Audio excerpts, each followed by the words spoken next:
Com você, Simone Galante. Muito bom. Muito obrigada. Estou muito feliz de estar aqui com vocês. Hoje é um dia bastante especial para nós aqui na Galúnio. É uma nova parceria para a gente e a gente dá muito valor às parcerias que a gente estabelece pessoalmente e empresarialmente também. Também estou feliz porque, primeiro, a gente está com o auditório cheio aqui, né, e deve ter mais umas pessoas por aí. E eu pedi um pouquinho aqui para saber com a Glória qual era o perfil das pessoas que estavam aqui. E eu fiquei muito contente de ver que a gente tem os donos de restaurante, donos de pizzaria, donos de buffet, de alimentação saudável. A gente também tem costelaria, gastronomia nordestina, certo, por aqui. E temos também tradings, indústrias de alimentos, que é ótimo, né? Porque a gente vai conseguir se inspirar lá fora e conseguir trazer coisas para a nossa realidade aqui depois. Porque isso é o mais valioso, são as inspirações e a gente conseguir colocar na prática. Bom, vamos lá. Aqui fala um pouco do que eu já fiz na vida. Mas, de verdade, assim, o que eu mais gosto daqui é o que a gente tem construído agora na minha vida empresarial. Eu sou engenheira de alimentos de formação, fui executiva de grandes empresas, cheguei a ter uma equipe de 4.000 pessoas, uma coisa bem gostosa assim, me diverti bastante nisso, mas agora eu sou empresária. Então, eu sou, como vocês, dona de um pequeno negócio, que é um negócio de consultoria, que tem que se renovar todo dia, que tem que cuidar da equipe, que tem que olhar o que está sendo visto lá fora, cuidar do resultado, imposto para pagar, enfim, tudo que um pequeno empresário tem. Então, nesse momento, a gente conseguir ajudar as pessoas a obterem mais resultados e ter mais sucesso, é o que me dá muito prazer na vida. Esses são os nossos clientes, esses são os charts que eu mais gosto, assim, os clientes que a gente consegue atuar, a gente atua bastante na parte realmente da frente de quem atende o consumidor, mas a gente também atua com indústrias, com fundos de investimento e com parceiros muito fortemente. A gente se renova através da NRA Association, a gente se renova com as parcerias que a gente tem fora, com a FCSI, que também é uma associação de consultores especializados em food service, para justamente poder trazer novidades para vocês. Muito bem, isso é um pouco do que a gente faz, e o que a gente gosta muito de fazer, tem um prazer especial nessa parte de estudos e pesquisas, é olhar realmente as tendências. Então, não só olhar e colocar na prática alguns estudos e revisões de estratégia, desenho de método operacional, às vezes a gente chega a desenhar cardápio, escolher os fornecedores, mas, principalmente, a gente conseguir fazer curadoria de eventos é um grande prazer para nós. E esse ano a gente vai ter esse prazer de estar com vocês na Summer Fancy Food. E eu queria conversar com vocês como que a gente faz essa curadoria, né? A gente já fez bastante coisa, olhando que conceitos que a gente vai estar visitando lá, mas, principalmente, durante o evento, a gente vai buscar trazer para vocês os assuntos do mercado americano que possam ser provocação para o nosso mercado, que a gente possa usar depois aqui na prática. Às vezes, a gente trabalha olhando só o qualitativo, mas a gente também gosta de olhar as estatísticas. Então, isso que o Renato trouxe. Quais são os números? Que categorias que mais crescem lá? O que o consumidor está de olho? É muito importante, é inspirador. Aí a gente tem o dever de começar a gerar as nossas estatísticas no nosso mercado. Então, esse é um outro compromisso que a gente tem com o mercado brasileiro de food service. Como é que a gente traz mais informação? E eu vi, né, pela conversa que a gente teve com o Taicir, com a Glória, que a gente está aqui num local de muita informação, num local de muitos associados, onde a gente pode, sim, monitorar os dados, monitorar as tendências, sabe, que mais está crescendo, né, dos segmentos, e, por que não, a gente gerar mais informação para o nosso mercado também. a gente vai trazer as tendências relevantes e também vamos procurar trazer muitas questões práticas, porque a gente sabe que é isso que implanta, né, na prática. Então, a visita técnica, a hora que a gente for nos estabelecimentos, é nesse momento que a gente pode tirar alguns exemplos muito legais. Eu lembro 1 ano e meio atrás, não, 2 anos quase atrás, eu fui numa feira nos Estados Unidos, e no último dia da feira a gente passou na Argo Tea, junto com o pessoal da Nut Bavarian, naquela época. E aí a Adriana da Nut olhou assim e falou, poxa, esse dispenser que eles têm aqui é a solução que eu estou precisando para o meu carrinho, porque lá caía, sabe, o residual, ela não tinha um lugar para... É uma coisa simples, um lugar que ela conseguisse ver e pegar o produto depois que ele caísse. Muito simples, ela fotografou com detalhe, ela trouxe para a equipe dela aqui, ela conseguiu implantar. Então, às vezes, é uma coisa pequena, mas que resolve um problema de desperdício, um serviço melhor para o cliente e te gera mais vendas e mais resultado. Muito bem. Então, a gente vai, hoje, na agenda, a gente vai falar de cenário do mercado de food, vamos falar um pouco do consumidor, como o Renato citou, a gente vai falar de millennials, vamos falar, depois, de um pouquinho de tecnologia, e, em seguida, a gente finaliza falando sobre as tendências, coisas que já estão aqui no Brasil, e um pouquinho de instigar o futuro. Como é que a gente está se preparando para o futuro? Falando sobre cenário, eu queria dizer o seguinte, essa apresentação vai estar totalmente disponível para vocês. Então, com isso, a gente... Nossa, estava dando uma microfonia, ninguém me avisou. Bom, muito bem, mas está tudo bem. Assim fica melhor? Vocês estão me ouvindo bem? Então, ótimo. E será que fica bom para o vídeo também? Fica? Ótimo.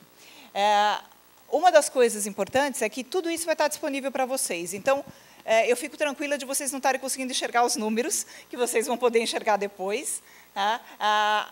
Aqui eu trouxe esse mapa por quê? Para a gente entender por que a gente se inspira tanto no mercado americano. Por que o mercado americano é tão relevante?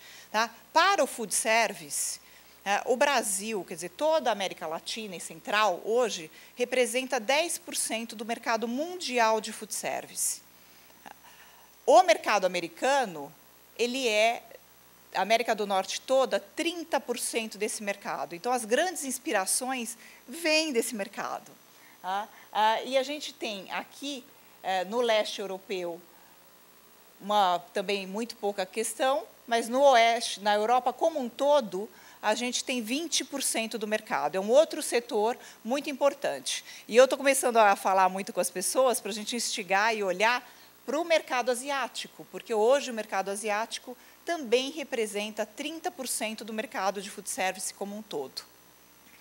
Tá certo que o nosso hábito alimentar é muito, muito mais parecido com a América do Norte. A gente vai conseguir se inspirar muito mais lá. Mas, ao longo dos anos, talvez daqui a 10 anos, inspirações do mercado asiático sejam fundamentais para o nosso negócio.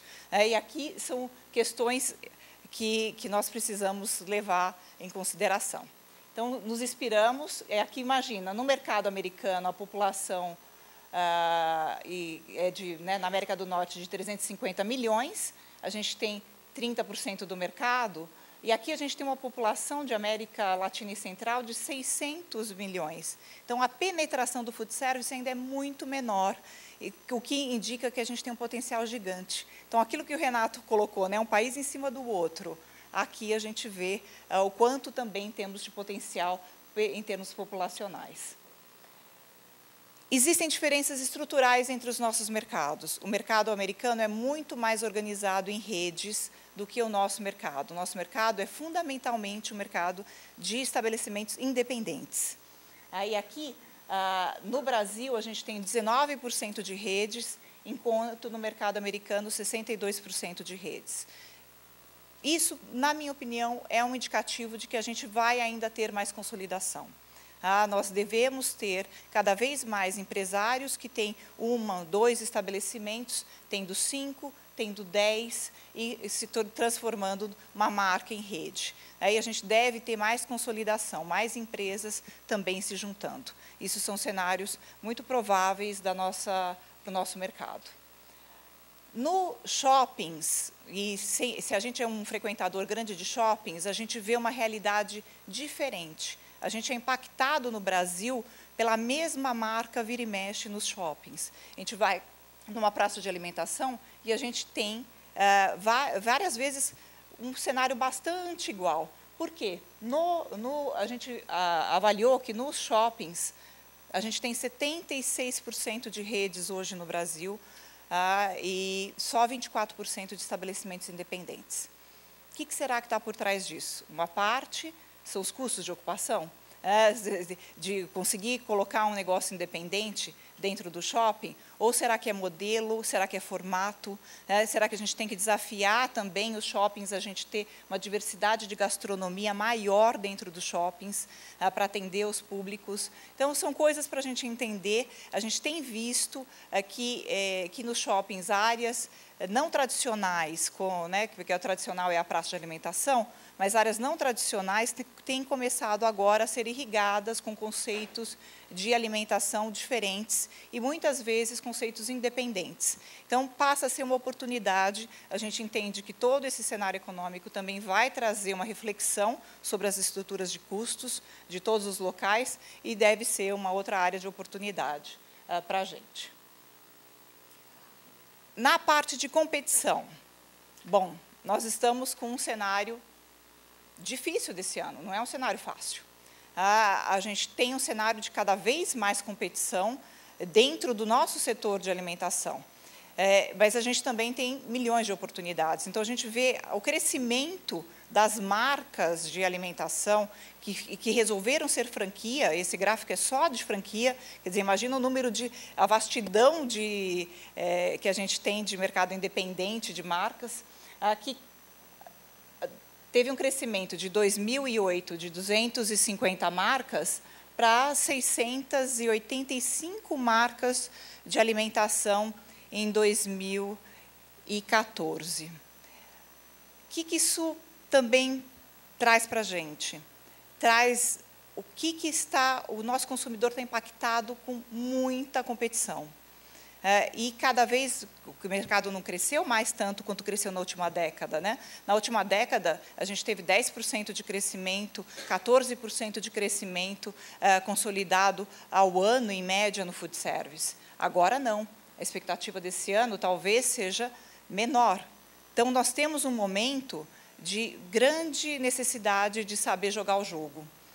Quem vai jogar o jogo e conseguir roubar o monte, a gente brinca agora lá na Galunion que é um verdadeiro jogo de roubar montes. Quem vai estar mais aparelhado para realmente conseguir, nesse jogo, tirar proveito da sua capacitação, de estar mais qualificado, da sua oferta realmente ser melhor para o consumidor.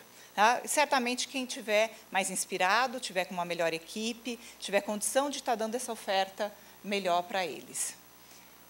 E culinária, gente, o que a gente viu hoje e viu, esses gráficos são todos de um estudo, desculpe, quem está ouvindo a gente, só vim pegar uma água.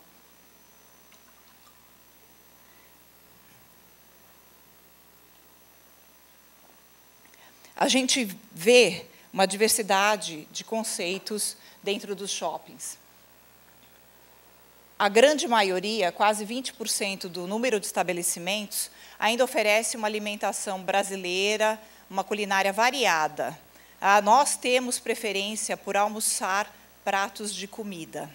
Nós não somos uma nação de sanduíches. Então, aqui, o próprio shopping revela isso. Revela que a gente cada vez mais tem opções na área de doces, chocolates. Isso já é outros 18% do número de estabelecimentos. a gente tem 10% de estabelecimentos em sorveteria e depois mais 10% em sanduicheria, em cafeteria. Isso mostra o quê? Imagina, se eu tenho tantos lugares com uma refeição relativamente parecida, sendo ofertada para o consumidor, como é que eu diferencio esse cardápio? Como é que eu realmente vou jogar o jogo lá e, na minha refeição por quilo, eu vou ter produtos que vão ser legais, que as pessoas vão gostar? Como é que, na minha doceria, o doce vai atrair frente a outra concorrência que está colocando produtos novos? Então, esses são dados importantes e, principalmente, também, a gente vê que a comida étnica ainda não chegou muito no Brasil.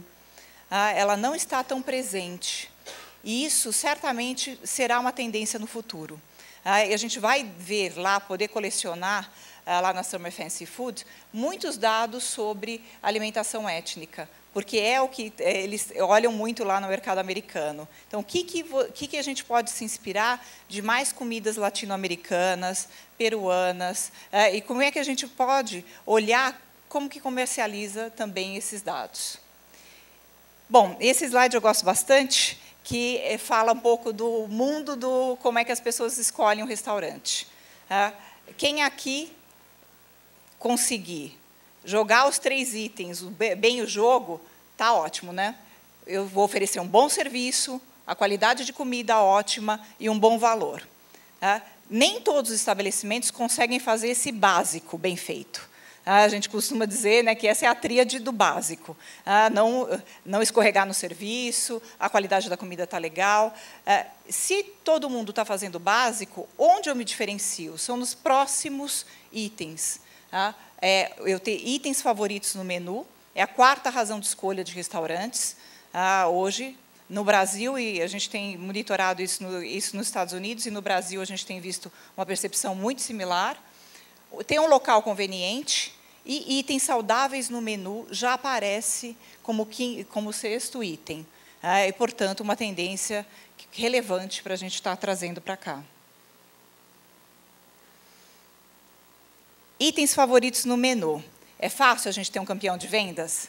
É fácil a gente fazer uma cebola que nem o Outback, um Big Mac, enfim, a gente ter um produto que vai ser, o consumidor vai lá e vai querer muito aquele produto? Não, não é fácil. Então, trazer campeões de vendas traz um segundo desafio, muitas vezes, porque você, às vezes, consegue um campeão de vendas, e ele é altamente desejável, mas ele não necessariamente é único. Então, o consumidor pode ter esse produto, né, que nem uma bomba de chocolate, em vários lugares. Então, como é que eu trago esse produto para ser único? Como é que eu coloco ele em evidência e ele vai querer o da minha marca, ele vai querer voltar para o meu lugar? Eu tive esse slide foi feito depois de uma das palestras que eu vi numa dessas feiras. A pessoa da Data Essential, falava sobre como fazer você ter um produto ícone. E ela começava na parte dos ingredientes desejados, e contando um pouco da história, e a gente tem muito isso na cultura brasileira da história. Os ingredientes desejados pela gente, normalmente, eram ingredientes ligados a açúcar e gordura. Eram ingredientes que davam, sabe, aquele brigadeiro, aquelas coisas que vinham para a gente como uma batata frita.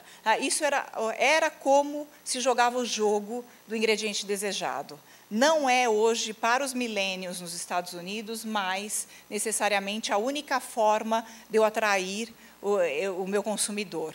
E sim, através de ingredientes completamente diferentes, como o umami, o 5º sabor, que você atrai através de um sabor muito mais suave e único, e esse sabor é obtido, por exemplo, através de cogumelos e tomates assados, e trazendo outra perspectiva para a culinária.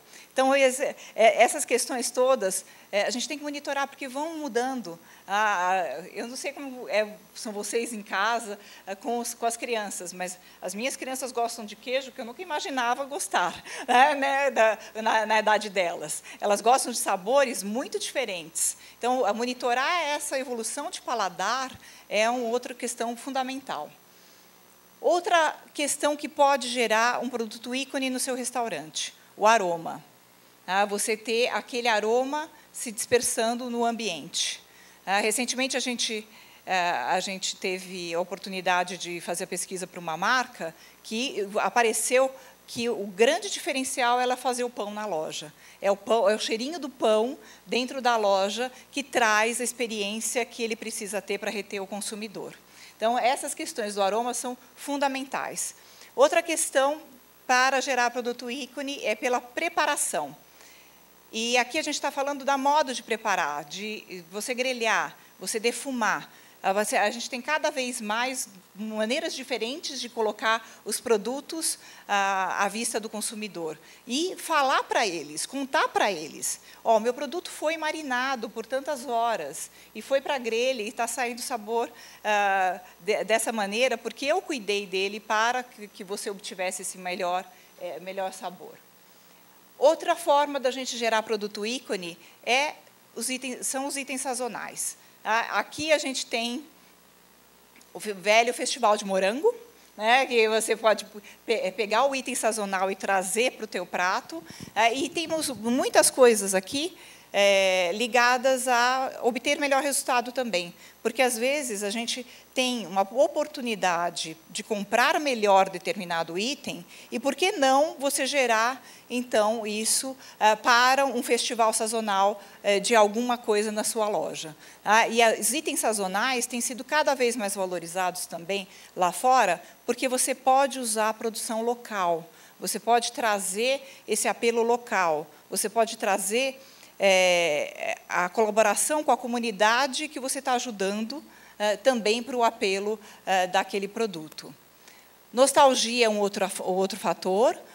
Na nostalgia, a gente tem muita comida da vovó, como é que a gente traz uma experiência que era muito legal lá antes e traz para a mesa, né, e traz para a comunicação, e traz para o sabor.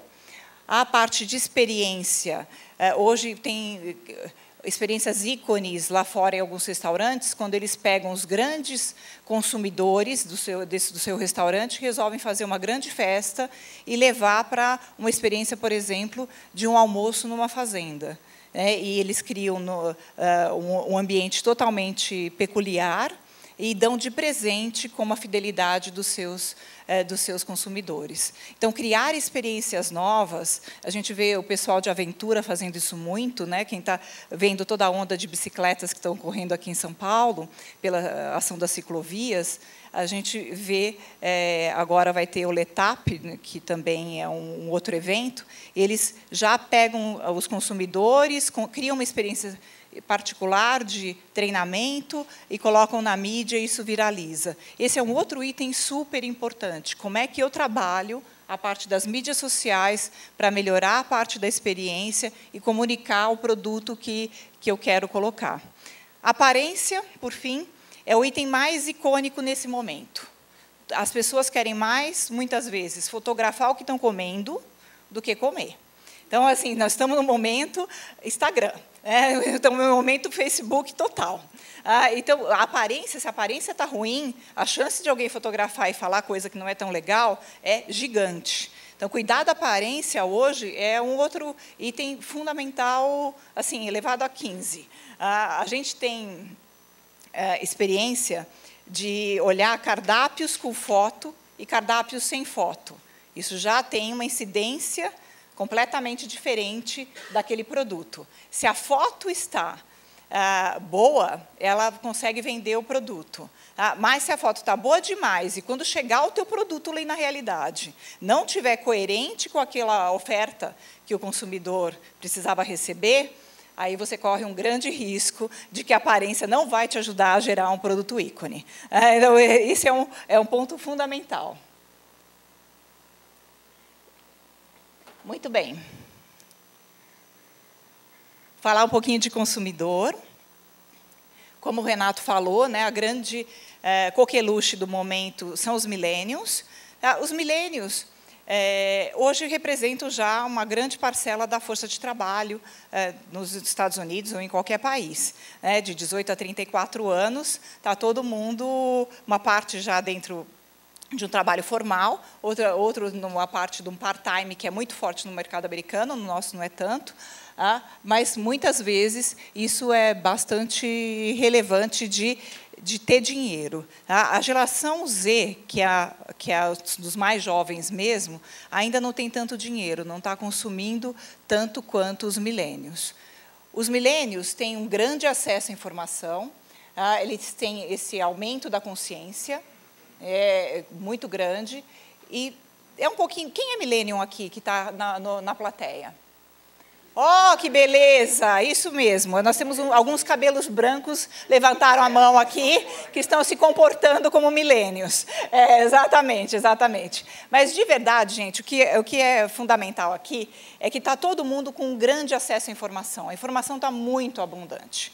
E, com essa informação abundante, aumenta a consciência sobre as coisas, sobre o que está sendo divulgado. Então, também tem uma responsabilidade de quem é líder do segmento no que coloca, para ser divulgado. Então, quando vocês aqui vão colocar na associação comercial todos esses dados, vão ajudar muito a todo mundo ter mais informação para o mercado, e assim por diante. Mas a gente também tem pessoas postando só contra o glúten, por exemplo. O glúten é o vilão total da nação. Mas será que ele é tão vilão assim? Então, a gente precisa contrabalancear, vira e mexe, algumas informações. O aumento da consciência também demanda as pessoas a terem autenticidade. Nos restaurantes, o que a gente vê são os consumidores querendo controle. Eles querem ter expectativa muito maior de pedir customizado, olha, eu quero que eu faça desse jeito para mim, e faz parte dessas novas gerações mesmo. Eu lembro, na minha época, eu nunca lembro de ter escolhido o restaurante do final de semana. E hoje, as filhas, a gente não sai de casa sem fazer aquele combinado. Olha, nós vamos em tal lugar, tudo bem? Tudo bem? É outra geração. As pessoas estão cada vez mais querendo, para elas, o benefício. Os milênios, então, são muito utilizadores de smartphones, 41% já fez compras, adoram programas de fidelização, adoram saber qual é a vantagem que eu levo se eu for fiel. Também, eles elegeram os presidentes, a gente tem todo esse movimento que foi feito no nosso país, por quanta coisa que foi fomentada também através das mídias, e, de fato, eles preferem comida menos processada e fresca, eles preferem comidas mais gourmets, a gente vai ver isso na Summer, Fancy Food, e, principalmente, eles são os jovens de hoje. Toda geração teve os seus jovens, Todo momento a gente tem os jovens que questionam o status quo, que colocam novidades, que querem fazer melhor e querem fazer do seu jeito. Eles se importam em construir, então, esse senso de comunidade, eles se importam em suportar a comunidade, o local, experimentar muito o eu, na geração dos selfies. Então, todo mundo já sabe fazer o selfie, quer melhorar o seu bem-estar e quer se conectar realmente com marcas autênticas. A gente viu uma palestra onde a diretora da área de inovação da Yum, que é a Pizza Hut, KFC, tal, falava, olha, cuidado, muitas vezes, com o que você comunica para o consumidor, porque não fale para ele o que você finge ser. Que é uma das coisas que o consumidor rejeita claramente, é o seguinte, cara, isso aí não é isso aí não. Eu estou desconfiado de você, você está me enganando. Então, essa relação, ter o direito e conseguir o que a gente chama de licença social para você trabalhar, para você falar o que você pensa, é muito importante e ela é conquistada através de confiança. Então, a comunicação tem que ser muito cuidada aqui. Outra coisa que nós vamos ver, e certamente essa é uma tendência fortíssima para o mercado de itens mais saudáveis, que é como é que eu tiro os produtos químicos dos meus ingredientes. É um desafio para a indústria de alimentos, que reage muito bem, ótimo, porque isso é importante, é difícil a gente achar gordura trans em alguns produtos, muitas vezes a gente vê o movimento do sódio acontecendo no Brasil, então tudo isso que está acontecendo lá fora sempre vem para cá. E uma das coisas os millennials contam muito menos calorias do que químicos. A caloria é importante? Ok, mas eu sei quantas calorias tem. Agora, se tem antibiótico ali ou algum produto que eu não gostaria que tivesse para a minha saúde, aí eu sim fico muito brava e eu rejeito aquele consumo daquele produto. Então, aqui é um grande movimento, eu coloquei várias matérias de grandes redes que estão tendo que trocar os seus insumos, porque, sim, olha, nem todo o frango que eu uso tem, né, não tem antibiótico. Então, tem todas essas questões que vêm para a mesa.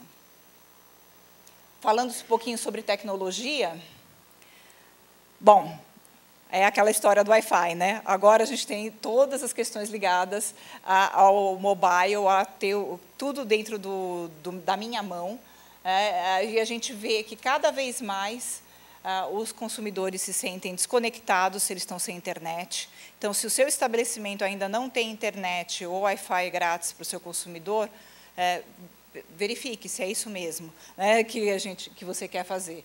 Eles gostam de ser atualizados sobre a última tecnologia, eles usam as mídias sociais constantemente, e eles dizem que realmente o celular é a extensão da personalidade. Imagina, 30% das pessoas falam, se eu não estiver com o meu celular, parte da minha personalidade está fora de mim. E vai ser mais natural para as próximas gerações do que nos é natural. Para nós é muito pouco natural ainda, muitas vezes, mas vai fazer parte, como televisão talvez tenha sido parte da nossa vida, e que na vida deles vai ter outra importância. Então, a gente tem formas diferentes de falar. Qual a principal realidade que isso traz para os nossos restaurantes e para os nossos estabelecimentos de alimentação? É que, antigamente, a gente falava que a fachada da loja era o cartão de visita, que tudo, a experiência do consumidor começava no momento zero, a hora que ele entrava no restaurante, punha o pé no restaurante, ou até, né, deixava o carro no estacionamento. Então, cuidado com os valets, né, mexia, alguns restaurantes tinham. Agora não, agora o aplicativo é a nova fachada das lojas. Eu quero saber se eu estou em algum lugar, né, recentemente eu fui para Porto Alegre, a primeira coisa que eu fiz foi abrir o Foursquare, ver quais eram os mais cotados, entender os comentários, olhar os comentários, já clico no ruim para saber o que estava reclamando do quê, né, porque cada um é mais sensível a um tipo de reclamação. Então, realmente, ali, você tem outro momento de consumo. Você começa a olhar, você escolhe o cardápio, vira e mexe já antes de chegar no próprio restaurante, pelas fotos que estão postadas ou não, e entende e reclama por aqui também, né? Porque a gente não chama mais o gerente, vira e mexe, simplesmente se coloca aonde está o problema. O consumidor está esperando por tecnologia, integrar essa tecnologia na experiência é uma palavra-chave. Eu coloquei uma foto aqui do Bob's. O Bob's está com grande sucesso no autoatendimento, eles já estão com das 600 lojas, mais ou menos, 150 já foram convertidas para lojas que têm autoatendimento, tem molhos grátis, tem, enfim, uma oferta completamente diferente de cardápio. E o que a gente sabe, a gente não pode revelar exatamente os números, mas é que as lojas que estão nesse formato estão muito mais positivas com relação ao ano anterior, de vendas, e as lojas do outro formato já com muito mais dificuldade. Então, assim, por que que a gente vê muita gente reclamando que decresceu, as minhas vendas decresceram 20% com relação ao ano anterior, e tem gente comemorando 10% de crescimento, 15% de crescimento, 4% de crescimento. Alguma coisa alguém está fazendo diferente. Sobre o uso de tecnologia, ter plataformas que se comuniquem com o consumidor não é difícil, né? Vira e mexe você pode contratar algum serviço, mas a gente tem que ter muito cuidado de como que essa plataforma vai funcionar para todos os lados. Por quê? Porque, às vezes, a plataforma funciona, o aplicativo funciona para o consumidor e o meu gerente da loja não sabe mexer. O atendente não sabe mexer, não sabe explicar. ele fica com medo. Então, está lá uma plaquinha falando, seja fiel, né, baixe tal, fulano de tal aplicativo, ganhe pontos, troque pontos, tal. O atendente morre de medo do cliente perguntar sobre aquilo. Então, ele pega a plaquinha e deixa no lugar mais difícil de ser visto. Por quê? Porque a realidade é que não funcionou direito para a equipe do lado de dentro. Então, a equipe tem que funcionar bem para a equipe do lado de dentro. Às vezes, aquilo que está sendo vendido do lado de fora gera tanto trabalho para a equipe do lado de dentro que também não tá funcionando bem. Outro ponto de atenção. Quem que é o dono da informação? Sou eu que sei quem é o consumidor que está ali comigo, ou é o dono do aplicativo que fez lá a instalação para mim? Porque a gente está num negócio super barriga no balcão, a gente conhece, vira e mexe, as pessoas que vão no nosso restaurante, estão lá, estão sendo servidas, mas muitas vezes você não sabe o nome da pessoa de verdade, ou sabe só o primeiro nome, não sabe como se comunicar com aquela pessoa. Não tem um e-mail, não tem um telefone, não tem uma forma de fazer uma promoção. Quando você cria um aplicativo e que você possa ter esse relacionamento com o consumidor, você passa a ter esses dados, desde que esses dados sejam acessíveis para você. Se você continuar com esses dados só para quem é dono daquele aplicativo que está colocando a serviço para você, você ficou sem.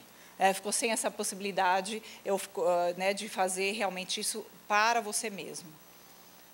A outra questão, a evolução está muito grande nesse setor.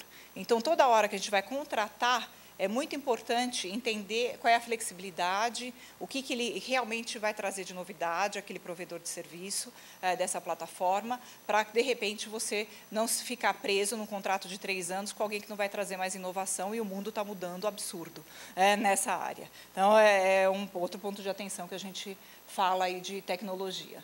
Em geral, essas plataformas de serviços, a gente tem a parte toda de CRM, como eu comentei, eu consigo saber quem é o meu consumidor e consigo me relacionar com ele, mandar informações para ele, consigo fazer pagamentos via mobile, essa é uma outra funcionalidade super importante para toda a área de tecnologia, consigo antecipar pedido, portanto, o consumidor vem lá retirar na minha loja o pedido e está tudo pronto. Outra coisa que é muito forte em outro mercado, mas não para a gente, são os gift cards, que são os cartões de presente. Aqui não é uma plataforma tão grande. Fundamental a gente conseguir fazer rastreamento e realmente fazer campanhas no alvo, que não é como o Renato, infelizmente, teve essa experiência que ele comentou com a gente, de comprar um carro e no dia seguinte está sendo ofertado o carro. Então, assim, como se um consumidor for na nossa loja, a gente poder falar, volte aqui, mas volte aqui porque, como, o que faz sentido. Aqui, por exemplo, o que eles têm muito em algumas funcionalidades para o nosso mercado de restaurantes? Choveu, eu consigo saber na região quem está perto da região, e eu disparo um SMS dizendo, choveu, mas nós aqui temos tal produto para você. Venha resgatar no nosso shopping, venha comer mesmo assim no shopping. Choveu, a pessoa tem tendência a ficar dentro do trabalho, não vai até o estabelecimento. Então, como é que eu ativo? Olha, você vai ganhar não sei o que grátis. E você, para fazer isso, tem que usar uma outra funcionalidade também, que é saber localizar os seus consumidores. Então, de repente, se são palavrinhas chatas, que são todas em inglês, mas assim, os beacons são como se fossem GPS que conseguem localizar muito proximamente aonde está. Então, como é que é usado o beacon?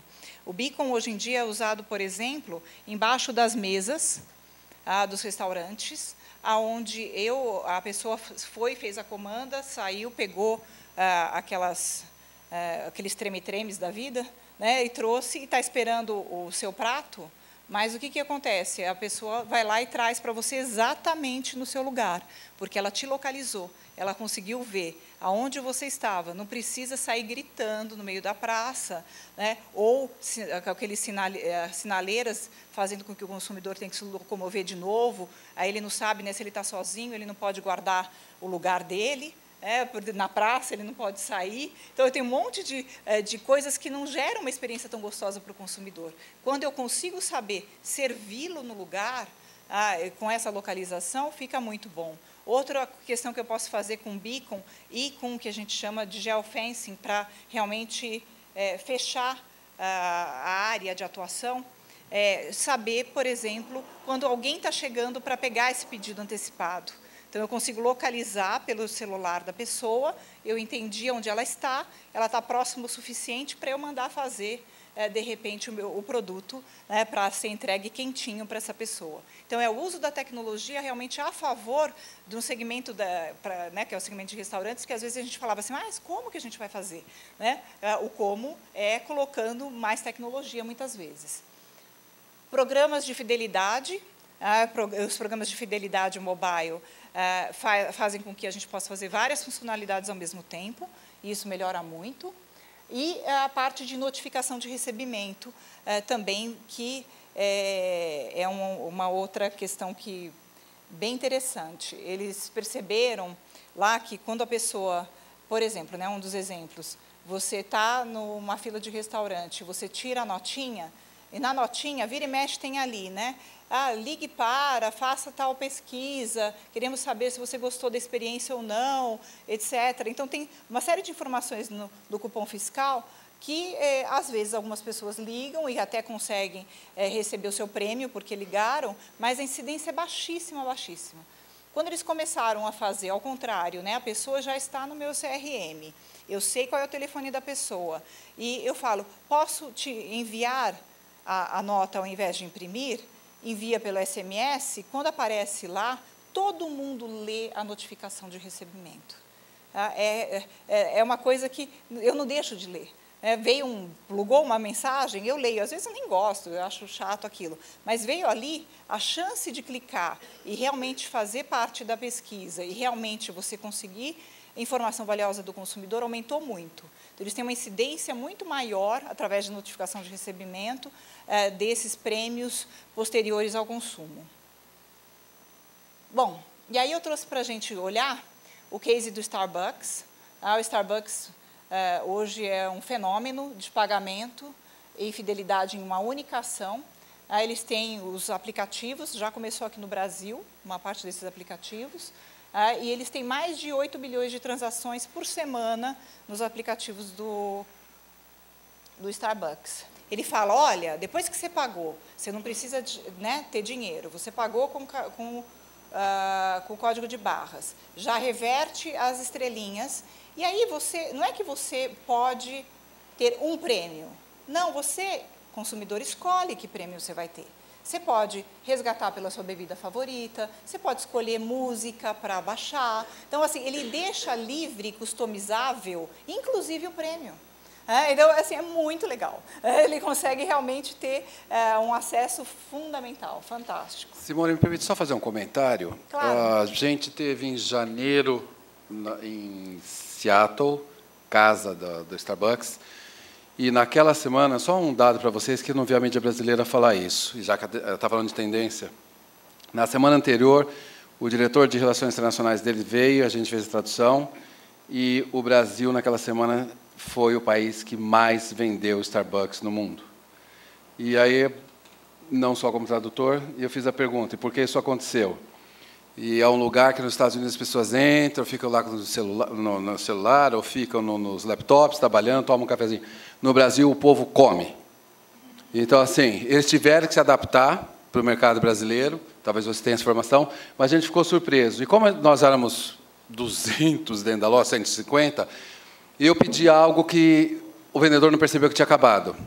Foi eu e um outro brasileiro pedido, e você viu outro brasileiro. Quando eles perceberam que não tinha mais o que eu tinha pedido, assim, a loja quase que veio um gerente se colocar à disposição, primeiro para se desculpar, depois querer me devolver o dinheiro. Eu falei, não se preocupa, nós somos do Brasil, não tem isso, me dê outra coisa que eu vou ficar feliz. E ele se surpreendeu com a minha reação.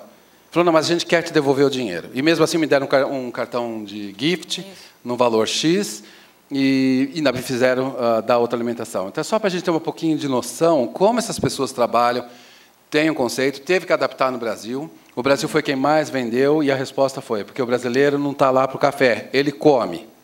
Tá ok? Só para vocês pensarem. É um grande desafio, né? O Starbucks aqui no Brasil é um grande desafio justamente na alimentação. Bom, eu vou acelerar aqui um pouquinho, mas Starbucks, sem dúvida, sempre tem cases legais. Nas tendências, o que a gente está hoje recomendando para a gente ficar de olho? A gente tem que ficar de olho aqui no Brasil, esse aqui foi um fruto de um estudo que a gente fez, nas hamburguerias premium, nos momentos de indulgência, na alimentação saudável, na questão da conveniência e num novo segmento chamado Fast Casual, que eu vou explicar para vocês o que é. Daqui para frente, que ele é a gente falava muito em fast food, né, um tempo atrás, agora se fala muito em Fast Casual. Nas hamburguerias premium, a gente vê o crescimento fantástico do Madeiro, já internacionalizado, o Burger Lab, o H3, uma rede portuguesa que está no Brasil. E o que eles se caracterizam? Eles trabalham com carnes nobres, eles trabalham com molhos diferentes, então limão, chutney, vira e mexe tem outros tipos. E nessa parte de molhos, esse é um lado para ficar de olho lá na Summer Fancy Food. Americanos trabalham molhos como ninguém. De entender quais são as tendências, quais são os novos molhos que estão vindo por aí, que podem diferenciar sanduíches e produtos.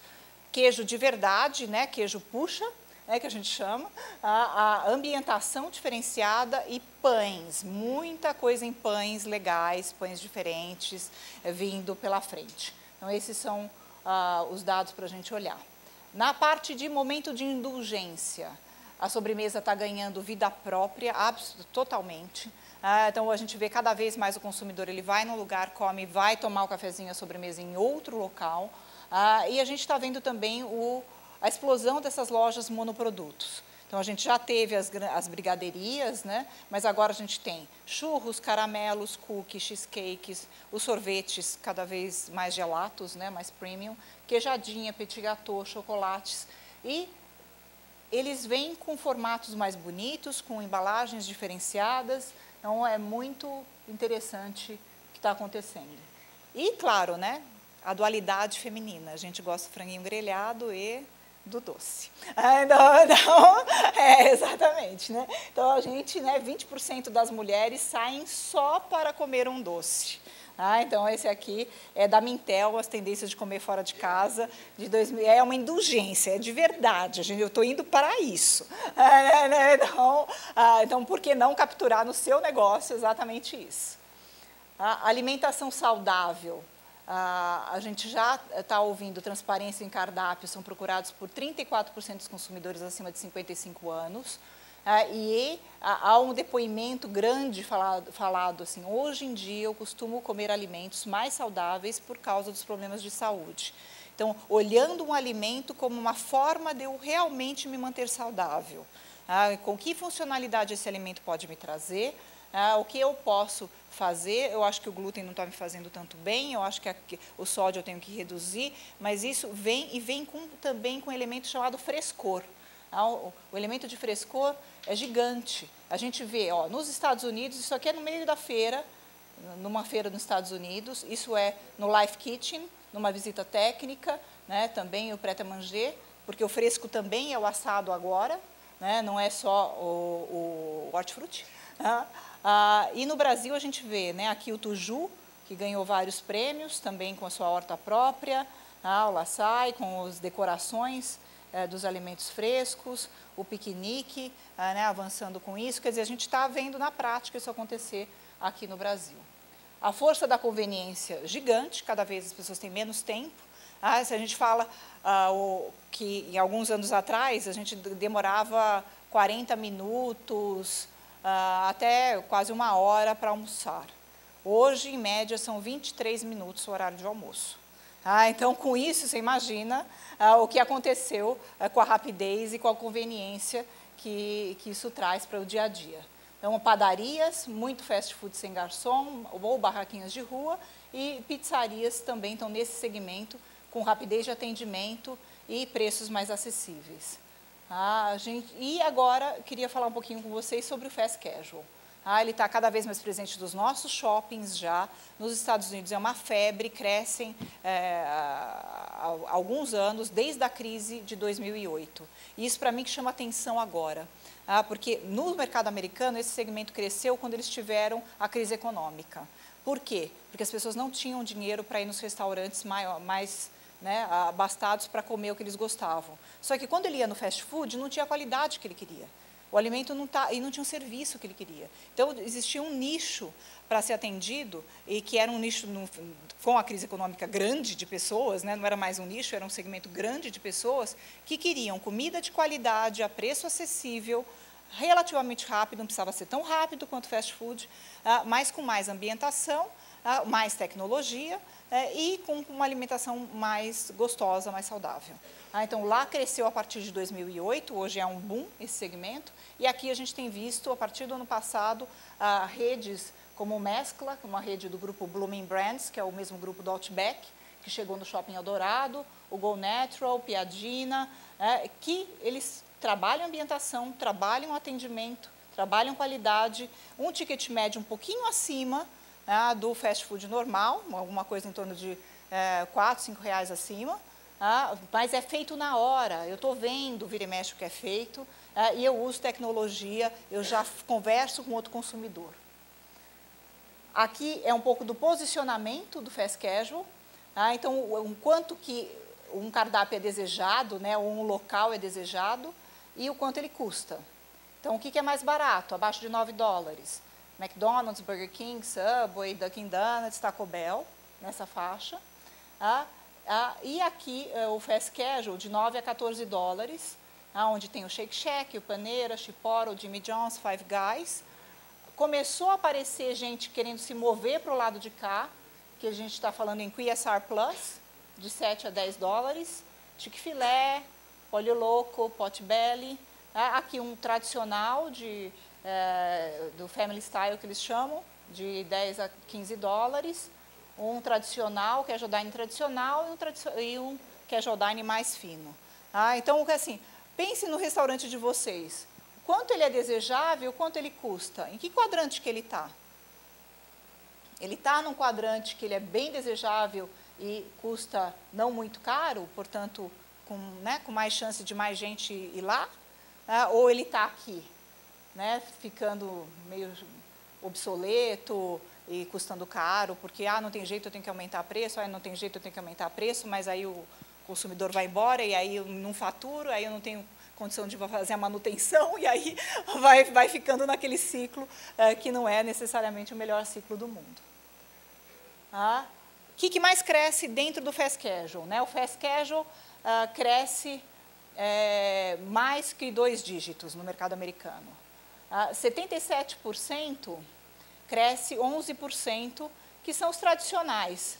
Os que customizam, que são quase 25% desses tipos de fast casual, estão crescendo a 22% ao ano, no último ano. Então, o quê? É claramente o que o consumidor está preferindo. Eu prefiro ir num lugar onde eu posso fazer do meu jeito. E está dando volume para esse pessoal. Quem quiser saber mais sobre fast casual, existe uma série de vídeos nesse link, mostrando o que eles estão fazendo. Vai estar tudo disponível aqui na apresentação, mas eles estão falando que o fast casual vai mudar a forma como o americano se alimenta. E não vamos duvidar, gente, porque o ano passado foi o primeiro ano que o índice de obesidade americano já tem uma pequena queda, muito pequenininha, mas teve.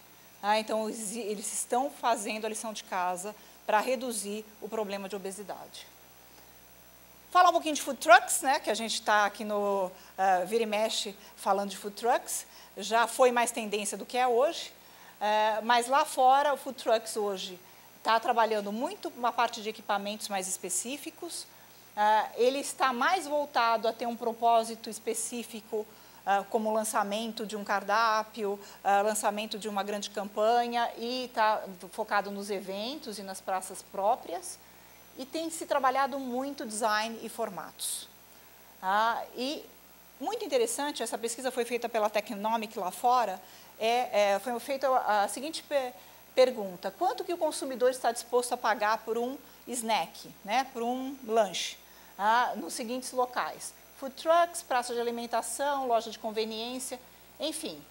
O menor valor que o consumidor está disposto é na vending machine, e o maior valor é no food truck. Então, o valor percebido da experiência é melhor no food truck. Tá? É mais gourmet, provavelmente, em alguns momentos, ou é mais divertido do que alguns outros lugares, e eu tenho mais serviço. No entanto, muito cuidado. Por quê? Quem resolveu investir nesse segmento? É pico, né? De repente, os consumidores vêm e depois vão embora. Eu preciso preparar esses alimentos em algum lugar. Então, eu preciso de cozinha central. E se eu não for muito veloz e muito capaz de atender, é provável que eu consiga fazer só 50 almoços por dia. E se eu conseguir fazer só isso, ou 50 atendimentos, não fecha a conta. Então, tem que olhar bem se é um tipo de negócio que realmente vale a pena sempre. Bom, e agora é o último bloquinho nosso, falando sobre o food service do futuro. A primeira questão, que esses dados são da A.T. Kearney, foram dados no Global Summit o ano passado, foram apresentados. Até 2020, seremos 9 bilhões de pessoas, sendo 6 bilhões usuários de internet. Uma idade média mais velha, 34 anos, 60% em cidades, 54% na Ásia, né? Então a importância da Ásia é muito grande, e 51% da população seria obesa. O seria é por minha conta, porque no material está será. Eu estou otimistamente pensando que a gente pode fazer alguma coisa com isso, e tentar trazer esse número para um número menos difícil. O que vai acontecer? Vai ter um grande desafio de recursos, de transparência e de frescor de ingredientes, e provavelmente a resposta vai ser a gente verticalizar as áreas de produção locais, ter grandes fornecedores locais, e a previsão é que grandes mega empresas sejam donas de pequenos produtores. Então, é uma coisa diferente do que a gente ouve normalmente. Mas, pelos estudos, a possibilidade de ter tecnologia suficiente talvez passe por ter grandes empresas fomentando e tendo grande participação nesses pequenos produtores. Outra coisa que vai acontecer, nós vamos ter um desafio gigante de urbanização, de mudança de menus e de promoções. Eu não sei quantas promoções os estabelecimentos de vocês fazem ao ano. No mercado americano é normal pelo menos 12 promoções ao ano. Pelo menos uma por mês. Então, não é no cardápio do Dia das Mães, no Natal, na Páscoa, não. É um outro ritmo de promoção, é um outro ritmo de novidade chegando para o consumidor. Isso faz com que eu tenha que ter alta velocidade, que eu tenho que saber trabalhar com baixo estoque. Se eu trabalhar com alto estoque de alguma coisa promocionada que não vendeu, imagino o que acontece. Então, eu preciso saber trabalhar muito isso. Trabalhar muito as plataformas, né, para onde vai, para onde não vai os produtos, e também trabalhar absolutamente com energia eficiente. A gente também, o problema de recurso não vai ser só de alimentos, né? A gente deve ter problema de recursos ligados à energia, ligados talvez à água também. Então, modelos de operação começam a ser questionados. Como é que eu consigo fazer modelos de operação alternativos? Como é que eu consigo ter capacidade multicanais? Como é que eu consigo ter e-commerce no meu restaurante? Como é que eu vou entregar essa comida quente? Ou a comida vai ser fria? Ou eu vou entregar um kit de ingredientes? Opa, o que eu vou fazer? né? Então, os preços imobiliários, nada indica que eles vão baixar demais, né? Tá certo que aqui a gente está vivendo uma situação bem difícil no Brasil, talvez a gente até tenha um arrefecimento um pouquinho desses preços, mas para 2030 não há previsão de grande melhoria em preços imobiliários. O congestionamento ainda é uma realidade. Então, o desafio gigante que vem é como é que eu miniaturizo o meu negócio? Como é que eu tenho formatos menores? Como que eu posso entregar o e-commerce, talvez, numa central, num restaurante que não é restaurante. Ele não tem fachada de restaurante, ele tem só a cozinha. Ele tem outras coisas. Como é que eu vou fazer essa entrega? Como é que eu vou fazer? O produto está bom e pronto o suficiente para ter soluções só de última milha. Como é que eu entrego só esse produto no final?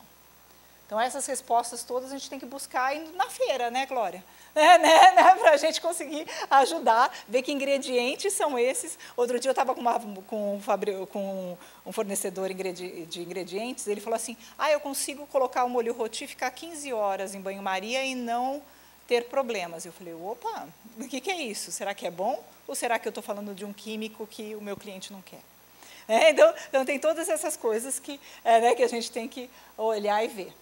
Outra coisa, o perfil da demanda, o Big Data da vida, opções de menu e pedido. Então, assim, tudo bem, o consumidor vai customizar tudo. E eu, como é que eu me viro nos 30 na operação para entregar tudo isso direitinho e não trocar o pedido, e não fazer, ter problemas de atendimento. Então, como é que eu tenho formatos de longo prazo que influenciam curto prazo, como é que eu tenho previsibilidade? Vai cada vez mais a gente ter cientistas da informação aqui. Na hora que a gente fala, eu vou fazer compras, será que eu tenho que estar pensando, então, já nas compras do ano todo, quando, como, de alguns tipos de ingrediente? Vamos supor, eu gostei muito de um ingrediente da Summer. Posso trazer, o shelf life é acima de 6 meses. Eu vou fazer que tipo de planejamento? Como que é o trabalho de olhar os números também, para garantir que o negócio dê resultado? Bom, por fim, eu queria deixar para vocês só a última mensagem. A gente vai passar o vídeo, se Deus quiser, vai funcionar bem. Se não, espero que vocês consigam ver depois na apresentação. A gente fala muito que a inovação de hoje é a base para a inovação de amanhã. Por quê? Porque o iPhone que está aí, gente, foi construído com pedacinhos de 1993, 92, 2007, pequenas invenções que foram feitas no mundo todo. Algumas delas nos Estados Unidos, mas muitas em outros países, vocês podem ver nas bandeirinhas aqui. Tudo isso fez com que fosse possível ter o iPhone hoje. Então, a gente vai olhar e ver, vou passar para vocês esse último vídeo.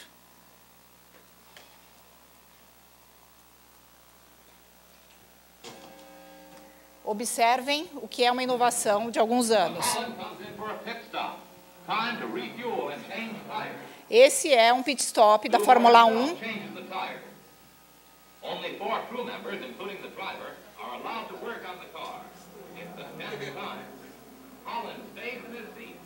A regra do jogo era essa, só podia ter esse número de pessoas, só podia fazer dessa forma.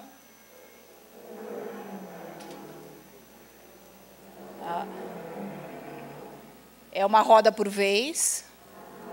Mas não pode fazer todas as rodas? Não pode colocar 10 pessoas? Não era a regra do jogo na época. Tá dando aflição, né, gente? Olha os carrinhos passando atrás.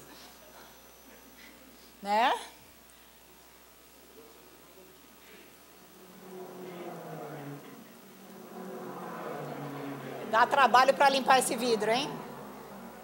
Vamos lá.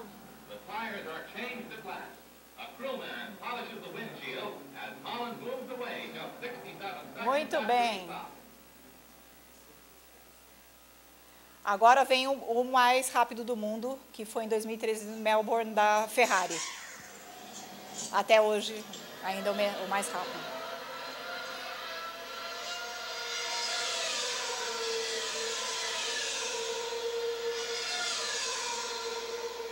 Olha a quantidade de pessoas.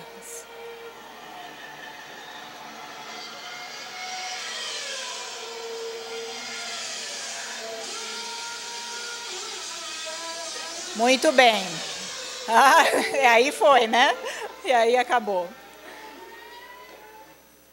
Muito bem. E é isso, gente. É isso que eu trouxe para a gente refletir. Obrigada por tudo, e obrigada pela oportunidade.